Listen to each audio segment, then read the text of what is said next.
Hello and welcome back everyone to Varsity Tutors virtual summer camp and lesson 2 of the science behind animal bites and stings with Coyote Peterson. Hopefully everybody had a great weekend in the outdoors and remained sting free. But if you're anything like me, 4th of July weekend means you're going to get some mosquito bites. And so we're psyched to have Coyote here to talk about the science of bites today.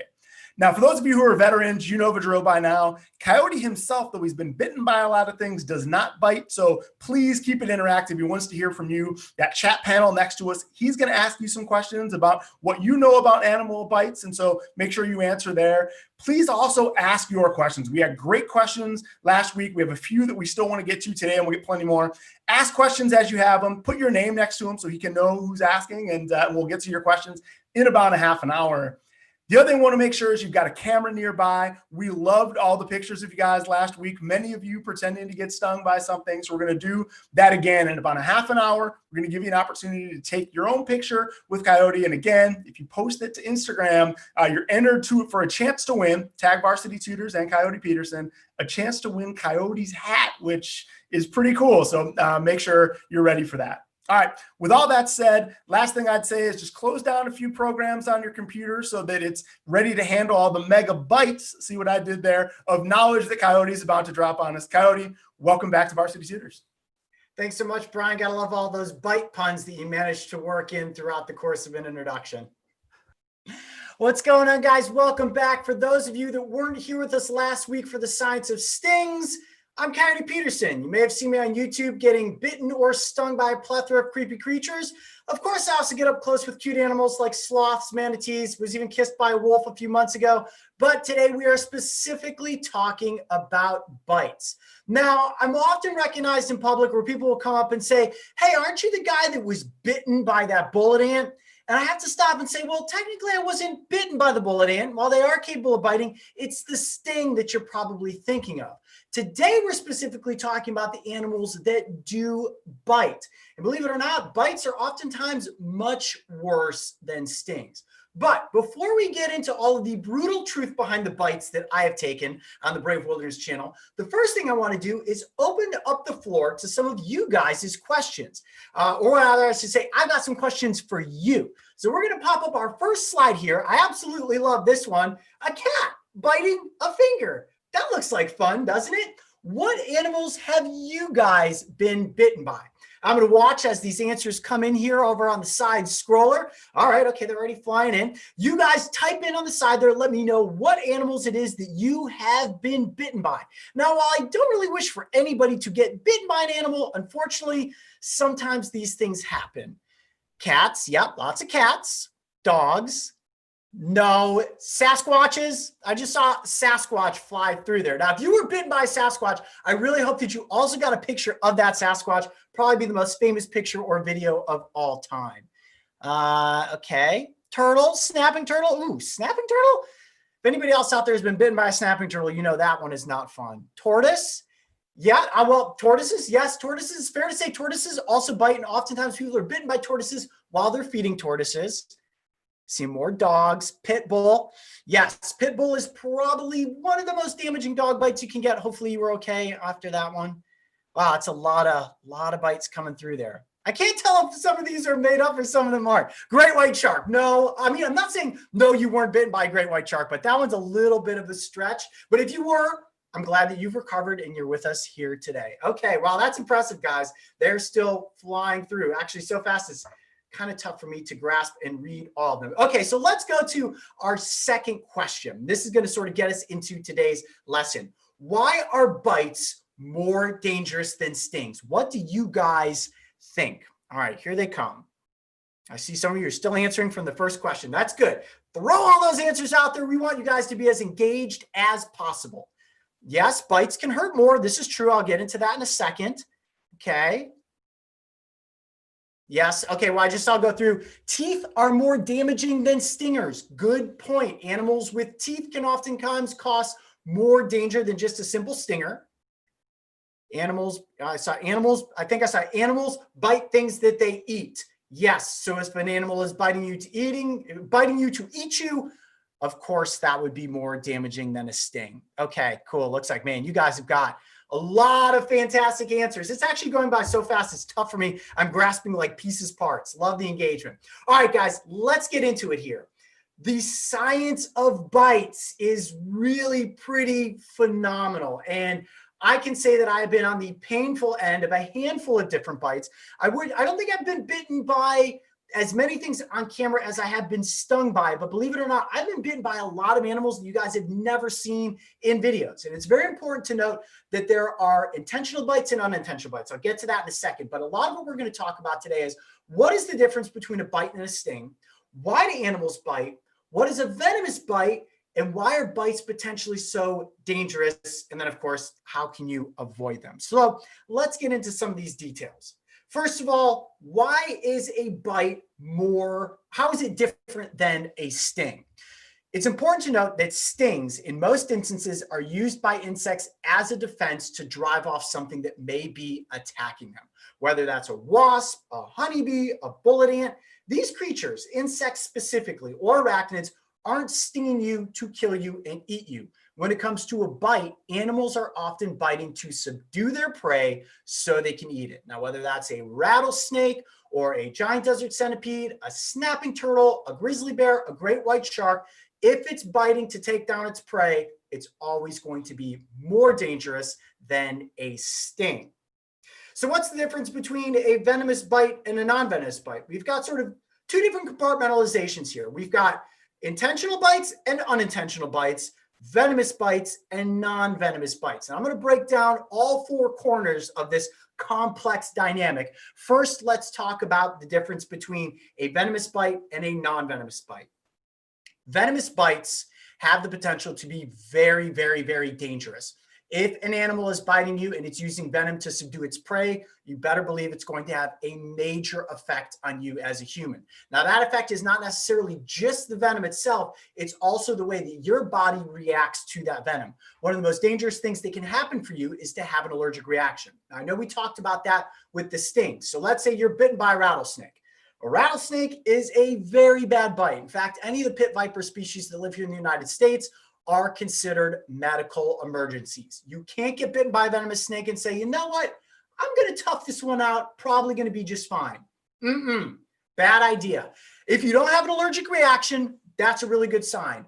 But those venoms are so potent that they have the ability to break down essentially the inside of your body. Now, whether that's attacking your organs or your central nervous system, or it's just destroying your red blood cells, trust me, a bite from a snake is not something you want to deal with. But venom is not only found in snakes. Remember, we've got things like giant desert centipedes, Gila monsters, and a number of other venomous creatures throughout the course of our planet that you have the chance to run into. I'll get into more of those in a second.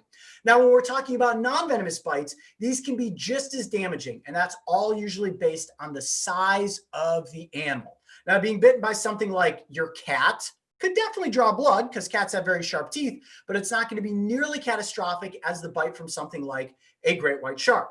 Great white shark, tiger shark, bull shark, three of our planet's most potentially dangerous shark species. Just a single bite doesn't necessarily need to have a ton of power. Those teeth are sharp, and the motion that the shark uses to essentially dismember and kill its prey, one bite on a human can pretty much cost you your life. So non-venomous bites and venomous bites, two very different things, but both can have very, very damaging effects, especially if you find yourself in that worst case scenario. Now, as we're getting into today's class, I'm going to talk to you guys about a number of the different things that I've been bitten by. But I want to talk to you specifically about intentional bites and unintentional bites. A lot of the bites that you've seen me take on the Brave Wilderness channel were intentional, which of course means that I put myself up against this scenario and said, you know what? I'm going to get bitten by whatever this creature is, snapping turtle, alligator, giant desert centipede, to show you guys the effects of these different animals' bite power, and oftentimes to encourage you why you only want to admire these animals from a safe distance. In the event of the alligator, it was because alligators don't really make a good pet. We'll get into that more in just a second.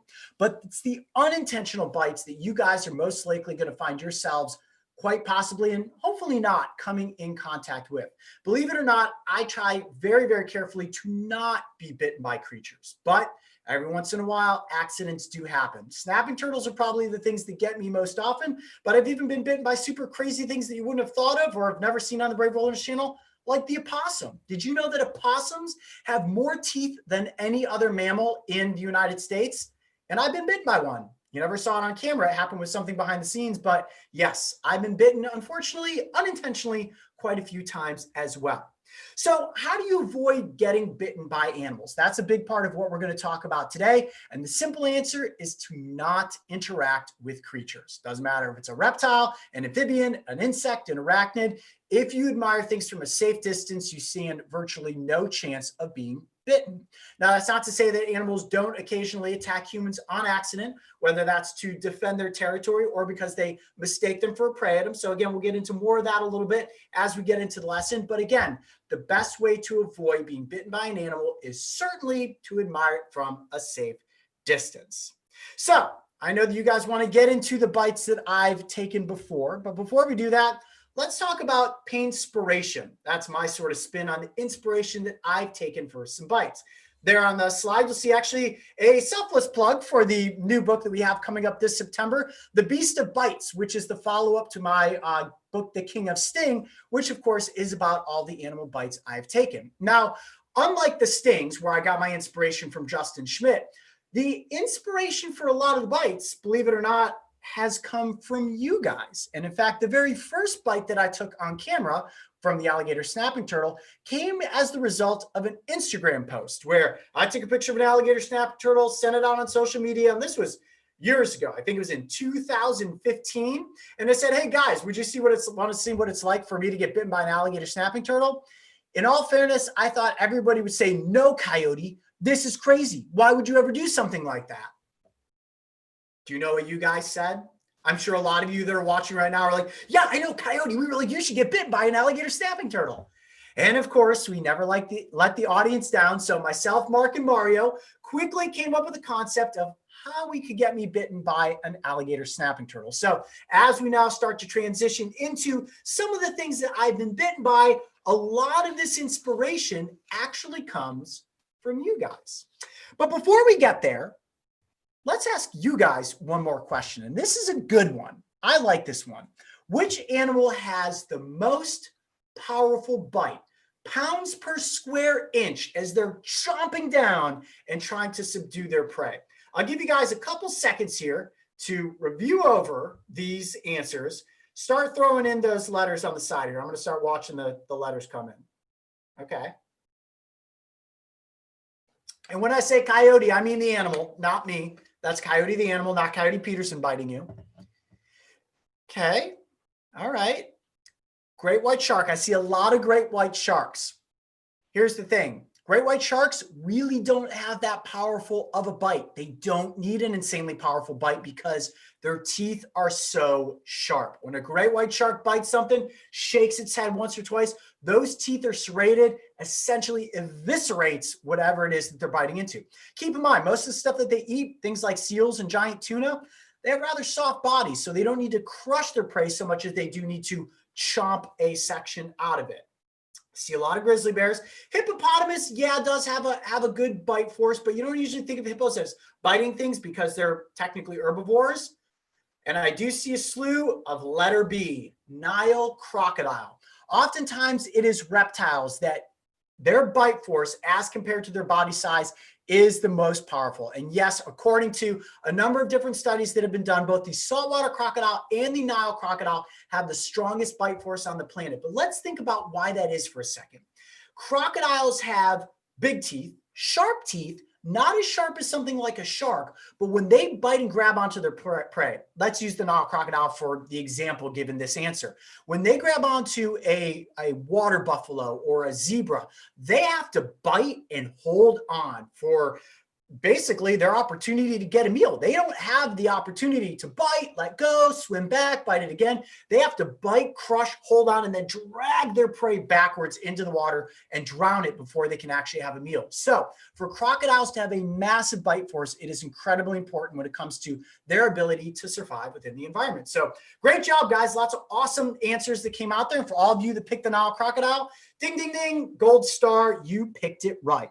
Okay, so if you guys are ready, let's get into the bite lineup. Now, given this fact that we only have a limited amount of time today to go through class, there are more bites that we could talk about, but I wanted to pick the 6 that I thought were of greatest variation and that had the most meaning and impact, not only on the scale of the Brave Wilderness channel, but also on my own psychological being and some of the things that I went through to bring you guys this education and entertainment surrounding these creatures. So like I was saying, first up, the alligator snapping turtle. Check this out real quick. That right there is the skull of an alligator snapping turtle. Can you guys see that? I'll hold that up as close as I can to the camera there. This isn't actually a real skull. This is a replica skull from my good friends at Bone Clones. And this is from about 100-pound alligator snapping turtle. That's pretty massive. So to not force the perspective, I'll bring it back here by my skull. And that's a pretty big turtle. You definitely would not want to be bitten by an alligator snapping turtle of that size. But the alligator snapping turtle that I was bitten by weighed around 40 pounds. So Brian, if we can bring back up that first slide again so everybody can really get a good look at these pictures. The opening of an alligator snapping turtle's mouth is pretty incredible and quite intimidating. Now, they don't have as strong a bite force as you would think, but that bite force is definitely powerful enough to crush human bone and definitely damage a world of pain into your skin and muscle. So as you can see from that one picture there, when I was bitten by the alligator snapping turtle, we actually built a brace to go on my arm. And in all honesty, I had the intention of going through with putting my arm into the mouth of that alligator snapping turtle without any protection until we tested it out on a turkey leg. And we determined that, yeah, if that turtle was capable of breaking the bone in a turkey leg, it's probably going to break my arm. So we better come up with something on the fly and build a brace. Now, it was incredibly painful. The damage that I sustained does still have some scars on my arms today where the turtle's jaw actually punctured some holes into my arm with its beak. As you guys can see, the tips of the beak are really the sharpest part. And it was really that lower beak that went into my arm. But it was this episode that when we had filmed it, we didn't realize it would become such a phenomenon for me to be bitten and stung by things, because the alligator snapping turtle bite actually came out before any of the sting content. And again, that inspiration came from you guys, but the real reason for taking the alligator snapping turtle bite was to show you that if a snapping turtle bites and holds on, there is a certain tactic that you have to take for getting it off of you. Now, it's fair to say that when the alligator snapping turtle bit me, it did not hold on the way that we had intended for it to, but that did end up happening with the common snapping turtle bite. So if you guys go back and watch that episode, you'll see that when the common snapping turtle chomped onto my hand, we had to use rubbing alcohol to get the turtle to let go. Now, if you were ever unfortunately bitten by any sort of reptile, your number one go-to to get that animal off of you, if it's not letting go on its own, is to either dunk that animal in water and it will eventually let go, or to use rubbing alcohol. Now that may sound, oh my gosh, is that going to be cruel to the animal? Not necessarily. The animal will have an unpleasant taste and a little bit of sharpness in its mouth, and then, kind of dump some water on it. It will be just fine. But would you rather the animal be stuck on your hand or to get it off of you? So again, the best way to avoid being bitten by a snapping turtle or any reptile for that matter is to probably just not interact with it. So after I was bitten by the alligator snapping turtle, which, put me in a considerable amount of pain for a couple of days, my arm would swollen up. It got a little bit black and blue. And we released that video. We realized that there was a great way to bring you guys education and entertainment through the bites of some of these creatures, which brings us to our second bite. Can the sequel be better than the original? I didn't think it was possible until we said to ourselves, well, what if you get bitten by an alligator? And I'm not talking about a little 1.5 foot tiny alligator.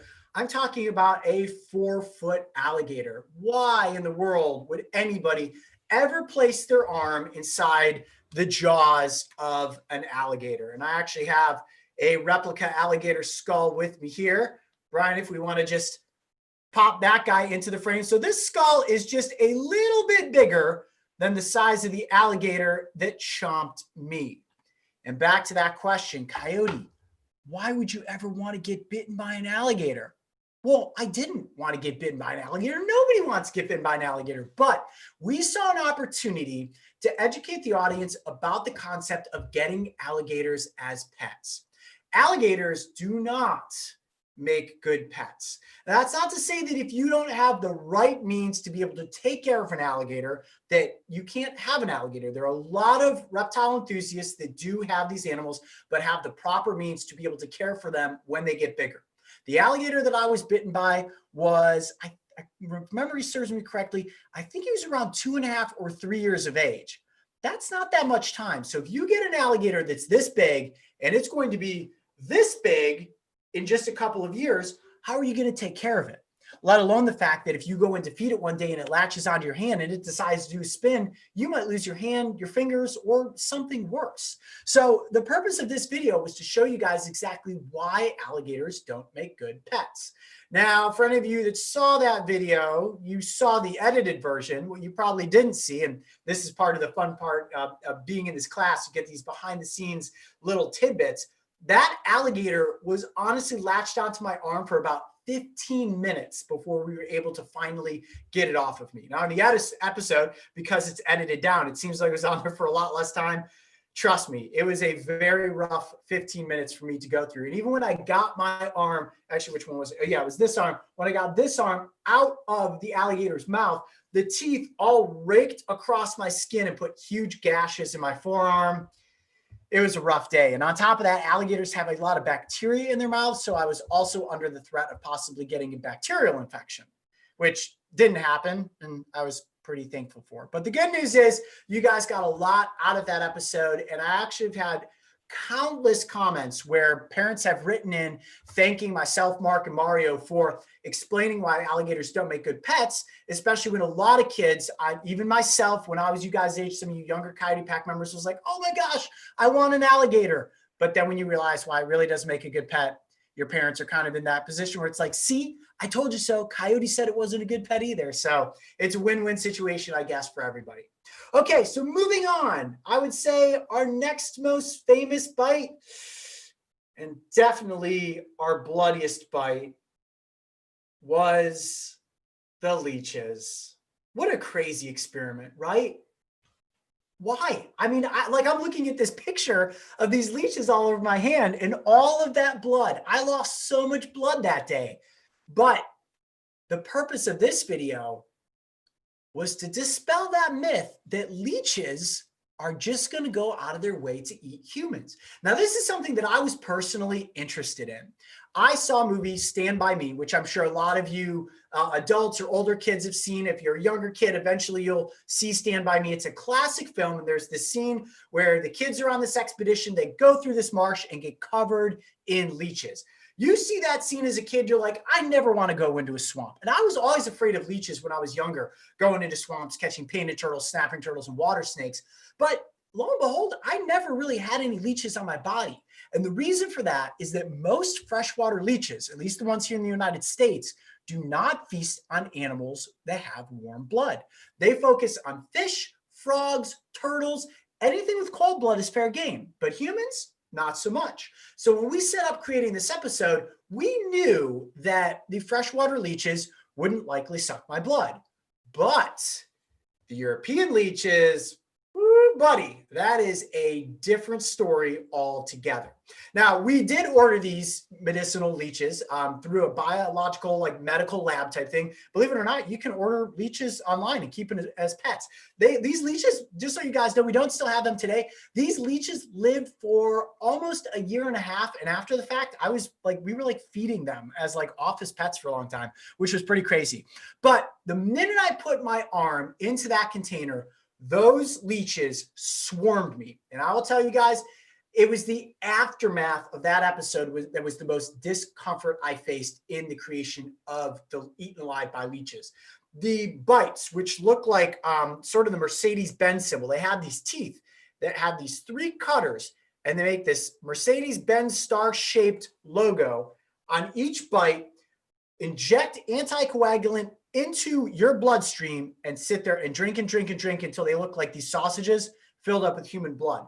But it was the amount of anticoagulant that went into my body that after the fact itched like crazy, like the worst poison ivy you can possibly imagine for, I think it was like close to 3 weeks that I had to endure with the itchiness of the leech bites and then the scarring. So getting bitten by leeches, not necessarily a fun thing. But again, the purpose of this experiment was to show you guys that if you're heading out into the wetlands this summer to catch turtles or snakes or frogs, you don't need to be afraid of being eaten alive by leeches, because the leech species that you're likely going to find here in the freshwaters of the United States aren't going to feast on your blood.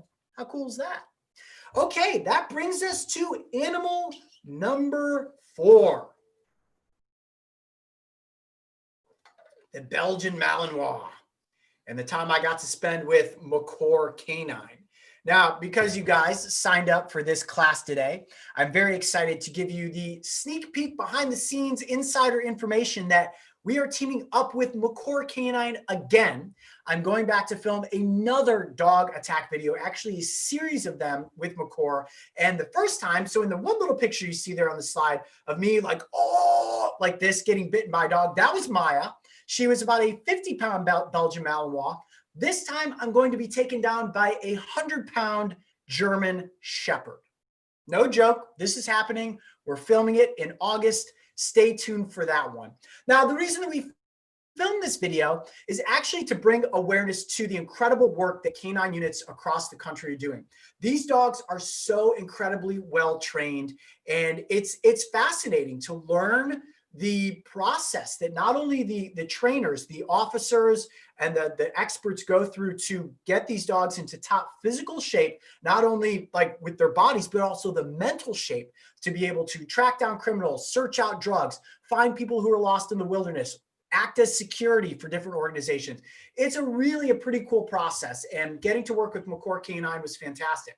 And I'm sure a lot of you have seen videos before where people wear those big suits and they run around and the attack dogs come and take them down. I simply could not pass up the opportunity to partake in something like that. And if you thought me getting taken down by Maya was impressive, just wait until we do the one with the German Shepherd this summer. It's going to be intimidating. I was actually sent footage of the dog that's being sent over from Germany. This dog is literally in training in Germany right now, is being brought to the United States so that we can film with it. It's like a special ops Navy SEAL-esque, Call of Duty dog, like legit. It is going to be such an awesome episode. It may involve helicopters. It may involve some hiding in abandoned warehouses. Like, we got a series of episodes that are going to be really cool. So for anybody out there, part of class right now, if you liked the first canine attack video, I promise you're going to like the second one. And of course, we're going to bring you tons of education about these dogs and why dogs are honestly really something you have to respect. Now, when we put up the first questions earlier as to what animals have you been bitten by, a lot of you wrote in dog. In fact, more people are bitten by dogs every year in the United States than any other animal. And that is, of course, because we are interacting with dogs on a daily basis. And I'm not talking about you playing with your dog in the backyard and actually getting bitten when it's tugging around with its toy. I'm talking about the number of people that get attacked by dogs every year. A lot of stray, a lot of feral dogs that end up having encounters with people. Maybe these dogs have been abused. Maybe these dogs are doing everything that they can to survive. So dogs are definitely something that you need to be aware of when you're out and walking. If you come across a dog that doesn't have a collar, that doesn't have a leash, the best thing you can do is not to run away. I try to tell as many people this that I can. Whenever it comes to a mammal in a situation where you think, uh-oh, it's me and that mammal, the bigger you make yourself look, you yell at that dog, bad dog, you go home, no barking, no showing your teeth. A lot of times those animals will respond to that sort of authority, and you stand a better chance of not being attacked and not being bitten. If you run, that immediately signals to the dog, ding, ding, ding, ding, ding, chase, chase, chase. I've got to take this thing down. So use that as advice if you end up encountering a dog in a less than ideal dog situation. Okay, moving on to our next bite. Probably, no, let me rephrase that. Not probably. This is the most painful intentional bite I've ever taken. The giant desert centipede. Now, it is fair to say that centipedes of all size and stature have an incredibly painful bite. Even the tiny ones you find in your backyard are venomous and can put a world of hurt on you. Worse than the bite of a wolf spider, worse than the sting of a bee. The centipede has insanely potent venom, but it is the venom of the giant desert centipede that was potent enough to actually send me to seek medical attention. That's how bad it was, guys. And you can see from that one picture, my arm was swollen up like Popeye after he eats his spinach. Now, you may be saying to yourselves, well, Coyote, if this was that painful, why in the world would you have done this? Honestly, it was kind of to face my own fear of centipedes. I am always the first to admit when there's something that gives me the EBGBs. The centipede has always been that for me. And the reason that I took the bite wasn't because I had some, sick craving for intense pain. It's because I was curious. How bad is the bite of a centipede? I have a friend that was bitten by one, and they told me this was, and I'm telling you guys the truth. This is a friend that was not only bitten by a giant desert centipede, but has also been bitten before by Western diamondback rattlesnakes. And he told me the pain from the centipede was worse than the pain from a Western diamondback rattlesnake. Now, I'm certainly never going to experiment by being bitten by a Western diamondback rattlesnake, but I said, centipede, not going to kill me, probably not going to put me in the hospital. Okay, I'll experiment with the bite and show you guys just how bad it really is. Then I can attest it's bad. Now, the reason it's so bad is when that venom enters into your bloodstream, it's actually attacking your red blood cells and getting inside them and exploding them from the inside out. So imagine that. That's why your arm becomes so swollen. Your body essentially forces all of these liquids and antibodies to fight against that venom. And going through that process, after about 9 hours of intense pain, I threw up the white flag and I was like, nope. Can't do it. I got to go get some adult strength Advil at this point. So I went to an emergency medical center. And when I walked in, I'm pretty sure that they knew who I was, but I said that I was helping my sister move firewood and accidentally got bitten by a centipede in the process. And they were like, are you sure it was a centipede? And I was like, yeah, pretty sure it was a centipede. But yeah, that's a little bit of behind the scenes of the centipede. And in that process, I'm sure if you guys saw that episode, you'll notice that we also did a secondary episode where we tried to extract some of the venom with a venom extractor. Now, it's fair to say that we did get a little flack from some audience members about using a venom extractor, and rightfully so. Venom extractors are not the best way to ever remove venom from a venomous animal bite. We wanted to experiment with it to see what would happen. So if you're bitten by a venomous snake or a centipede, by isolating that venom and forcing your body to try to eject it is actually not the best play unless you're in an absolute worst case scenario. The best thing to do is call and seek medical attention. The doctors are always going to know what's best in that instance. Don't try to alleviate the venomous bite yourself. Sometimes you see in movies, people are like, oh, I was bitten by a snake. Let me suck the venom out of my arm. No, terrible idea. The worst thing you could ever do is try to suck venom out of your own body with your mouth, let alone the fact that if you get some of that into your mouth and you have a canker sore or any sort of laceration in your mouth, the venom is going to get into your bloodstream through that injury. So always seek medical attention in any instance if you receive a venomous animal bite. So everything that we talked about so far, alligator snapping turtle, American alligator, leeches, Belgian Malinois, and giant desert centipede were intentional bites. What about the unintentional bites? Which brings us to the last animal in today's bite lineup. And without question, the most painful animal bite I have ever taken, the Gila monster. But the Gila monster was an accidental bite. I would never have subjected myself to intentionally being bitten by a Gila monster. It is far too dangerous. Now, there's a famous saying that only a fool is ever bitten by a Gila monster. And where does that saying derive from? Well, it comes from the fact that Gila monsters are not necessarily fast-moving animals. They're slow. They kind of lumber along throughout the desert. They have aposematic coloration, which basically warns any predator that I'm venomous, so you better not get close to me.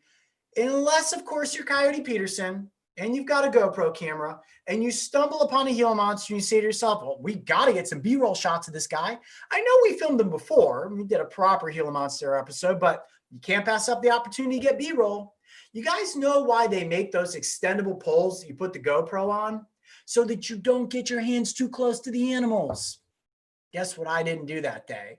Put the GoPro on an extendable pole to get it closer to the animal. And what happened?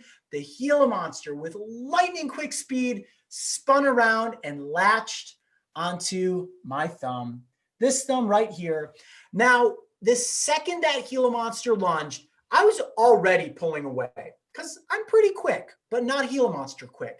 It got the side of my thumb and I ripped my finger out of its mouth. I would say that my thumb was in that lizard's mouth for less than a second. Try to comprehend less than a second. Stopwatch, boop, boop, like that. That's how much time my finger was in that lizard's mouth. Yet still, it put enough venom into my thumb where it traveled all the way up the course of my arm, into my shoulder, and into the upper part of my chest. I've never been more afraid in my life and in more pain than to feel that venom literally coursing through my arm, and you can't stop it. That's the thing. Like, there's no anti-venom for Gila monster bites. You essentially just have to endure through the pain and hope that your body doesn't have an allergic reaction. So in that instance, we quickly called all the medical professionals that we knew within the reptile community. Mario called them and said, so-and-so, Coyote got bit by a Gila monster. And the first thing anybody said was, how in the world did he get bitten by a Gila monster? Well, once we explained it like I just did to you guys, it makes sense. Shouldn't have gotten that close to the Gila monster. But I had to endure through the pain for about 6.5 to 8 hours. It's a little fuzzy in there. Like I essentially had to go into a meditative state to put myself outside of the pain my body was going through. And when they say Gila monster venom feels like hot lava coursing through your veins, that description is so unbelievably accurate. There was a point that I thought, would it be less painful to cut off my arm than it would be to go through this? Of course, I wouldn't really cut off my arm, but when you realize that venom's not stopping, it just keeps going and going and going. It's crazy. It's really crazy. And it hurts really bad. So the point in me mentioning all of this and telling you guys that sort of behind the scenes story is that Gila monsters are certainly not an animal you ever want to try to interact with. And that takes us back to all of the creatures we have talked about today. I'm what's considered a professional in the world of animal encounters and adventuring, right? You can't go to school to necessarily get a degree in how to properly be bitten or not bitten by an animal. That comes from experience and from being in the wrong place sometimes.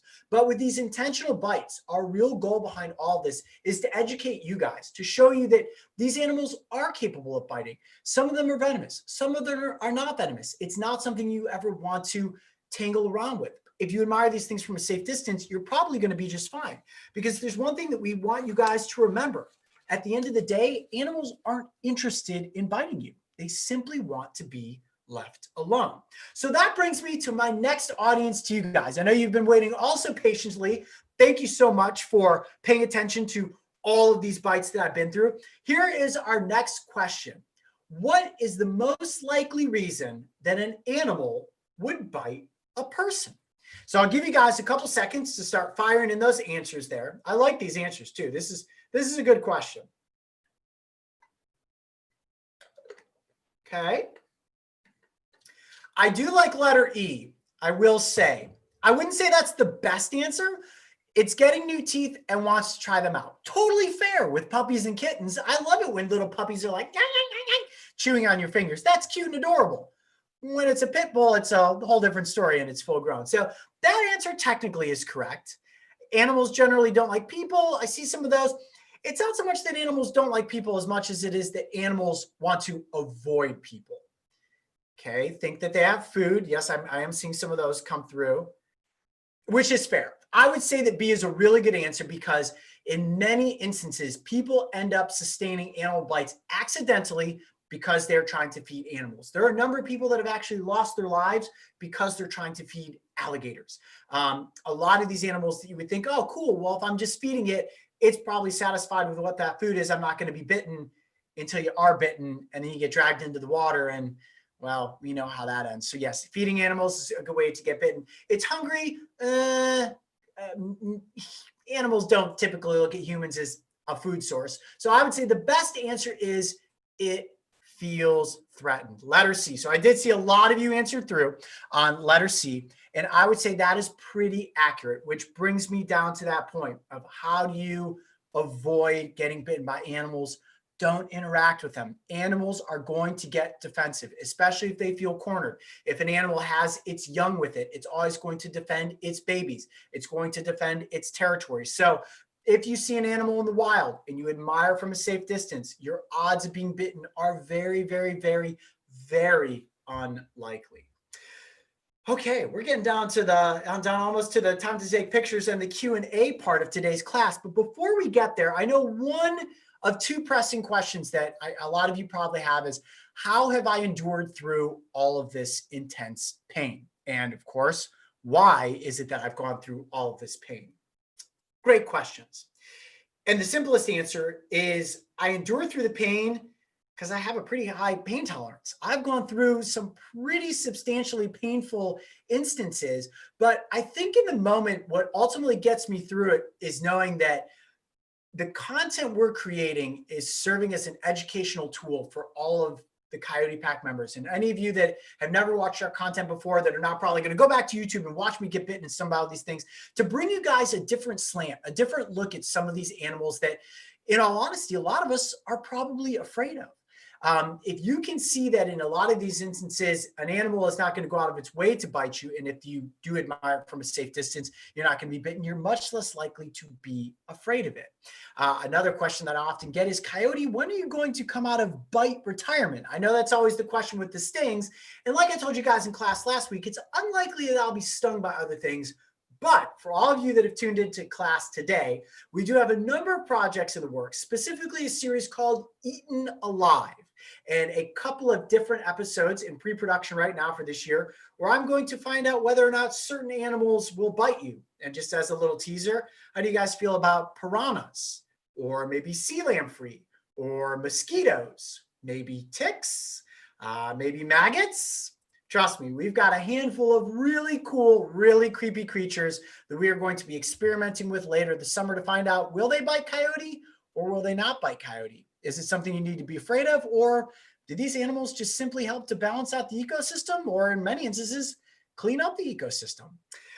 Okay, so at that, it pretty much brings us to the conclusion of today's class. And again, I know I probably sound like a broken record, but the best way to avoid being bitten by animals is to simply admire them from a safe distance. Whether it's snakes, spiders, sharks, bears, snapping turtles, Gila monsters, animals don't want to bite humans because they want to eat us. They bite us to defend themselves if they feel threatened. So again, admiring from the safe distance is going to ensure that you and the animals have a safe and happy summer. And at that, I would say we pretty much made it to the end of today's Bites lesson. I'm going to turn it back over to Brian. We've got some cool stuff. What are we going to do, Brian? Definitely. Well, we definitely want to make sure everybody gets an opportunity to take a picture with Coyote. So get those cameras ready. And while you're doing that, I've got a quick question for you, Coyote. You said, avoiding animals, staying at a safe distance. What about my strategy of not getting bit, which is just to smell as bad as possible? I just, nobody wants to eat food that smells bad. Is that a good strategy? To be honest with you, it's tough to determine what an animal thinks is smelling good and not smelling good. I mean, you may think that you smell terrible, but to an animal, you may be like a seasoned pork chop. Who knows? I mean, I would say that when it comes to human pheromones in general, animals are capable of picking up scents from quite a distance away, primarily mammals specifically, and they will do their best to get out of the path of humans as compared to being drawn in by humans. So smell can actually sometimes help you avoid certain animals. Perfect. Well, I think that gave everybody time to get the cameras and forced me to rethink a little bit about my outdoor strategies. Everybody, this is your time. We're going to get a couple of different poses here for about the next 45 seconds or so. I know people had a blast pretending to get stung last week. I might say if you can drag your screen size down enough that you can pretend to be biting Coyote, that might be kind of a fun one. I'll let you guys get creative. Coyote, take it away. Everybody, if you take a picture right now and upload it to Instagram, tag Coyote, tag Varsity Tutors, and you'll be entered to win that hat. Okay, so what I'm going to do, guys, is I'll do the same thing as last week. I'll just do a normal kind of classic, like cool, we're hanging out smile. I'll hold that for about 15, 20 seconds, and then we'll do one with the alligator skull where I'll chomp it onto my arm so we can do like a crazy bite face. All right, you guys ready? Here comes 20 seconds of Coyote smiling while not moving. Here we go.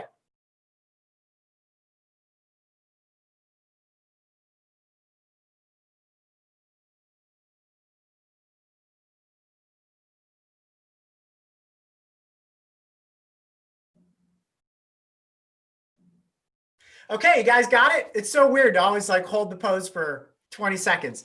All right, let's do a alligator bite one. Let me see. How am I going to do this? I will, let's see. If I chomp, it's kind of hard to hold an alligator skull. There we go. Maybe something like this will work. There we go. Okay, so I'll do this. Let me try to get it framed right. There we go. And I'll go, ah, like that. And then you guys try to get the photo. All right, I think I got it framed pretty well there. Here we go. 1, 2, 3.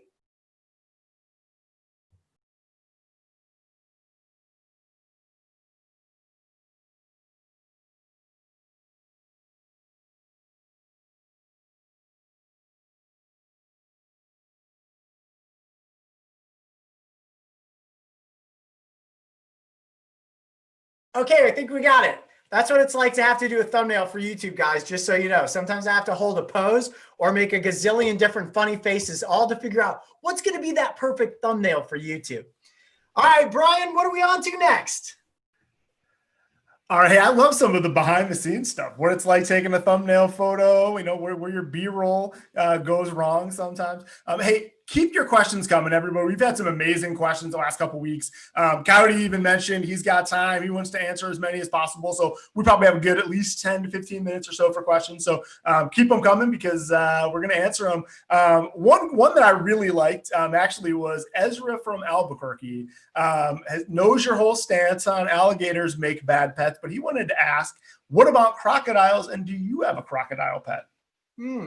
Great question, Ezra. So crocodiles definitely do not make good pets, just like alligators. And here's the thing, at least within the United States, the American crocodile is considered an endangered or protected species throughout its tiny bit of range that's in Florida. Now, that's not to say that somebody couldn't get a pet saltwater crocodile or Nile crocodile. I mean, anything's possible within the realm of like reptile fairs and stuff like that.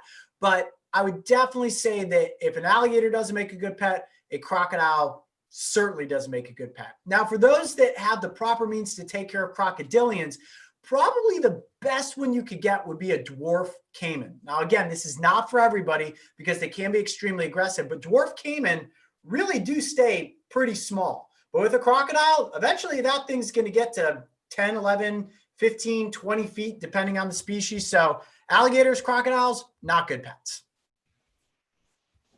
Good advice. Good advice. Hey, you know, a lot of us don't really know the difference. I know there's a pretty good difference there. So it was worth a shot. But thanks for the question, Ezra. Another really popular one that's been coming in is any variation of what's the most painful bite or sting. And actually, I want to even take it to another level. So Layla asked most painful sting. I guess now this is sort of the culmination of both. What's the most painful? We've heard about bites and stings. Most pain you've ever been in from an animal encounter.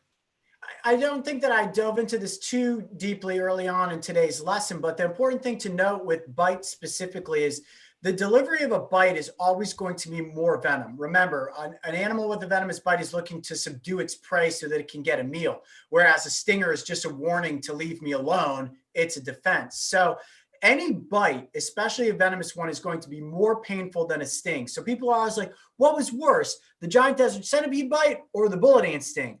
The giant desert centipede was far and away more painful. There's also a much larger yield of venom. The bigger the creature inflicting the bite, usually the larger the venom yield. More venom can most often, if not always, equate to more pain.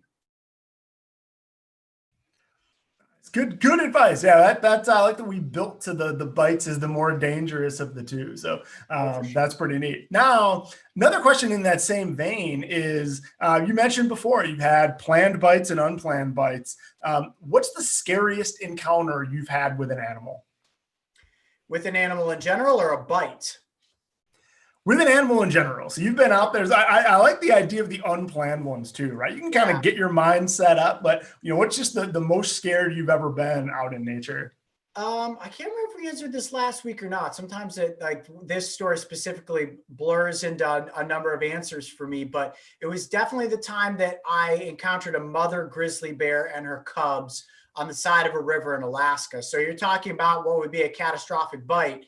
Getting attacked by a grizzly bear is certainly something I would never want to go through. I know a number of different people have survived grizzly bear maulings, and in almost every instance, that's due to a mother defending her cubs. And we're actually getting to that season right now where mothers, the sows, are beginning to have their cubs, and they're incredibly defensive if they're coming across humans. So similarly, the way that I talked about, if you were to encounter a dog that's off the leash, doesn't have a collar and looks like it might be aggressive, as crazy as it is, if you have encountered a grizzly bear and that bear has seen you and it looks like it's advancing, the bigger you make yourself, the crazier you seem. You want that bear to essentially say, there's something wrong with that human. There's no way I'm messing with it. If you turn and try to outrun a mother grizzly bear, she's going to catch you.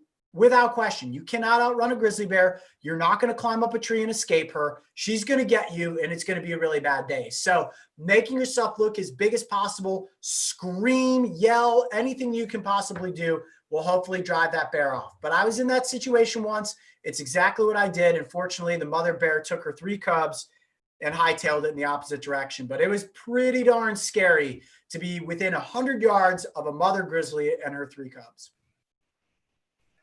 That's amazing. Yeah, that advice always sounds kind of like, make yourself big and scary. Sounds good in theory, but I would be pretty nervous to have to put it into practice. So that's pretty incredible. It's a real tough thing when you test yourself as a human to be in a position like that. And I've truthfully been in that position before with dogs. I've been attacked by dogs 4 times in my life, believe it or not. And when I say attacked, I mean charged. I was actually with a friend when I was in 4th grade who was mauled extremely bad, like life flight helicopter bad. And I got out of the situation. We were attacked by 2 dogs, a German Shepherd and a mixed breed. The mixed breed ended up getting him. And I did exactly that. I screamed at the dog. I yelled at the dog, and the dog ran away from me and started attacking my friend. I mean, it's tough to even tell the story, but I had to run and get help. And fortunately, my friend survived the situation, but it was really bad. I was afraid of dogs for a long time after that. And it's tough to ever think of yourself being in that instance, but no matter what, if you find yourself there, you have to muster up that courage to make yourself look big and scary. If you run, doesn't matter what that animal it is, you're going to be in a worse scenario than charging full on. I've learned that lesson the hard way. I was a cross-country runner in high school, a distance runner for a while, and you're out on an old dirt road running, and a dog sees it and is curious about you. They'll definitely chase. So I've learned that one the hard way. So thank you. So turning away, we've got a lot of questions about fear. Actually, let me follow up on this one. How did someone who was scared of dogs, who's seen those kinds of encounters, how did you make that turn? So a lot of people have questions about how do you get more comfortable handling animals. We took one last week from somebody who loves bugs but is scared of them. We've had a couple today from people who are saying that they are nervous handling animals, even though they wish they were more into animals. How did you kind of get over that fear and eventually become the wilderness expert you are today? The thing about the fear of dogs that I had for a lot of my childhood was eventually overcome with just interacting with other dogs, to be honest with you. I watched a lot of movies. I watched Lassie, Old Yeller. Like I sort of forced myself to really like dogs. And I was super into wolves as well when I was a kid. So being fascinated with these things, even though I had a slight fear of them, caused me to do more research. And as I built that education, my level of fear, as the education rose, the fear went down.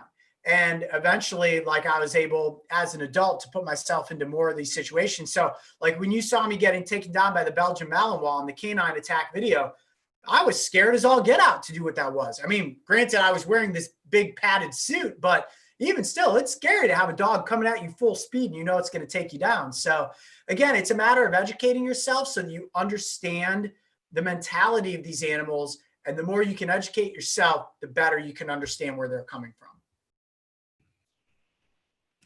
That's great. Actually, one of the phrases we love at Varsity Tutors is, it's really just the word yet. When somebody says, I'm not good at math, or, I don't like dogs, you can always say, well, not yet. But, through education, exposure, challenging yourself to face your fears like you did, that's great. So thank you. All right, let's turn it to a high note. A lot of people want to know, I think Noah, Bailey, there are a few others. What's your favorite animal?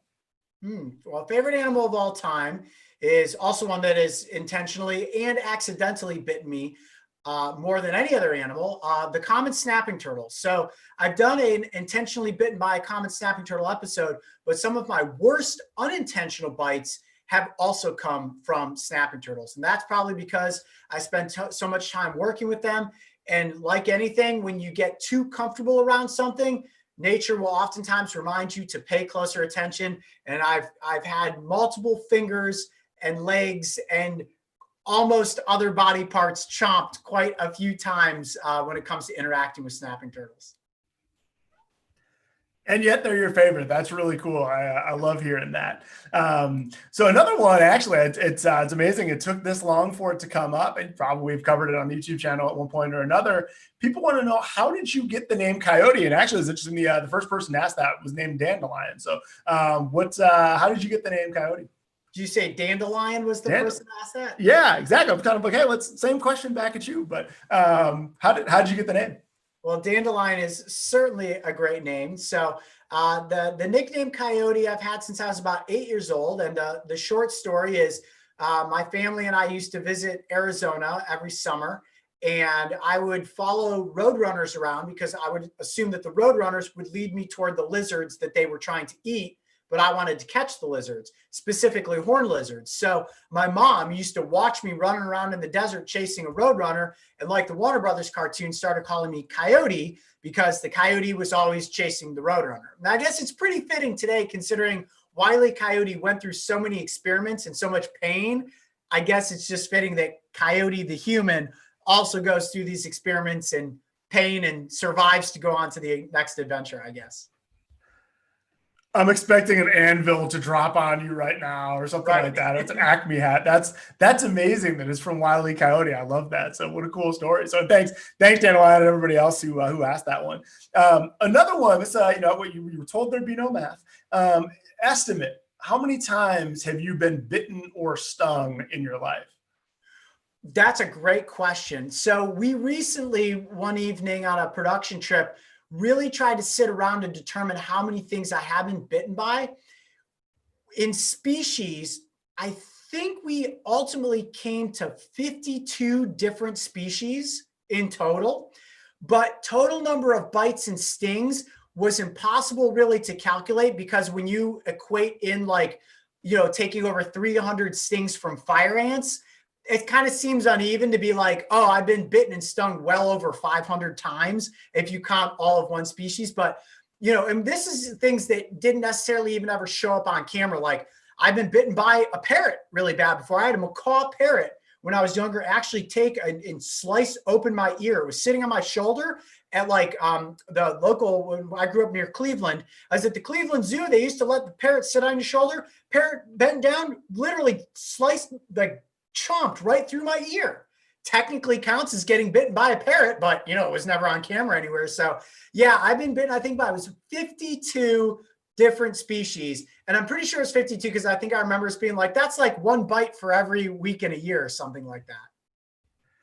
That's amazing. Probably want a coyote, I guess, is probably what they were asking, right? You probably heard Yeah, that one before. yeah. That's incredible. And again, just a testament to you've had some crazy animal encounters before you decided to do it for a living. So Yep. that's pretty wild. Well, thank you for that. Forgot to give Zeta and Mason credit for asking that question. So thanks to you two for asking.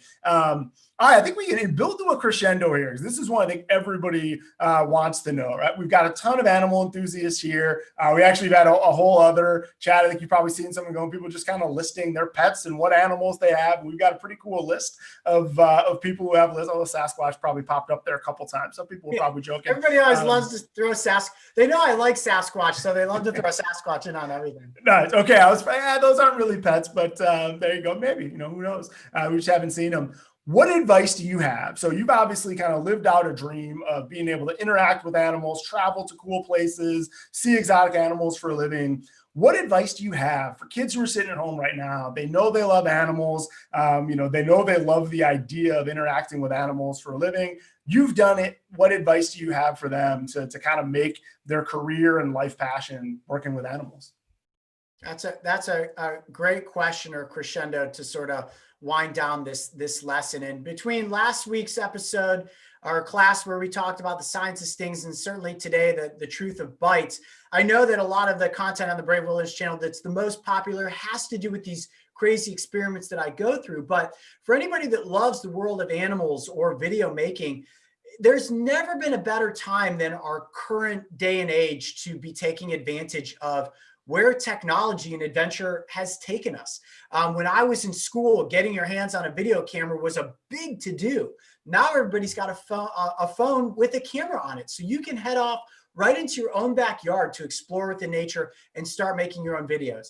If videos are not the thing that you aspire to create and you just love animals, the internet provides such an incredible resource right at our fingertips to read countless web pages or articles about different species, different organizations that you can research to learn about the work that they're doing to promote the conservation of a species or its environment. So many different ways for the younger generation to get involved, to volunteer with different wildlife centers, zoos, or sanctuaries.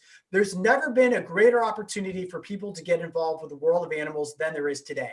And I say that obviously outside of the little bubble we're in right now because of coronavirus, but our ability to interact with the natural world, to use technology, and to connect with one another in the realm of animals and the environment has never been stronger. So for anybody out there that says, wow, Coyote, essentially, I created a career out of thin air. I had an interest in movie making, had a love for animals, and combined the two together.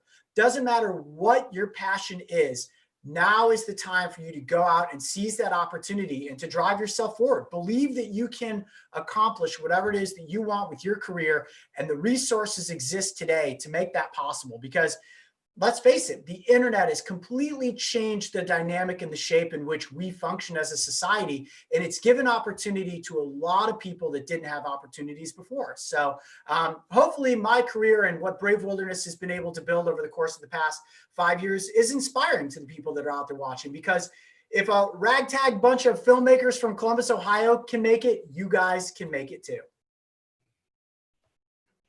Well, thank you, Coyote. That is a great place to end it. There's never been a better time to be a creator. And that'll kind of tease up a little bit that we've got on Thursday, TikTok's most famous chemistry teacher is going to teach us about fireworks. So come back for that. Next week in this time slot, we're going to have a TikTok's most famous magician come on and do that. And everybody started their career with, I've got a hobby and I've got a phone. And, I think the other piece of advice that you exemplify so well is don't just use technology to consume it, to watch Netflix. I mean, obviously watch a little bit of Brave Wilderness now and then. It kind of inspires, but also use it to create. And the more you're doing, the better that is. One other point Coyote made, there's never been a better time to interact with animals. If you go back to the page you registered for, just varsitytutors.com, we've got a whole bunch of wildlife creature camps that are kind of based on and inspired by coyotes. We'll have classes on great white sharks and jungle safaris and bugs and all kinds of things. So coyotes classes were a blast, and there's plenty more where that came from at varsitytutors.com. Thanks a ton, Coyote. I do a lot of talking. Is there anything you want to say before we let them go? Class dismissed. No, just thanks everybody for tuning into class today. I hope you enjoyed the brutal truth of bites. Big thanks to you, Brian, for being the wizard behind the scenes with all the slides. And big thanks to Varsity Tutors for letting me be a part of this summer camp. It's been an absolute blast. And I think for an official sign off, I'll give you guys a be brave, stay wild. And that'll be it for me. Thanks again, guys, so much for watching. I'm Coyote Peterson. Be brave, stay wild. We'll see you on the next adventure. Bye, guys.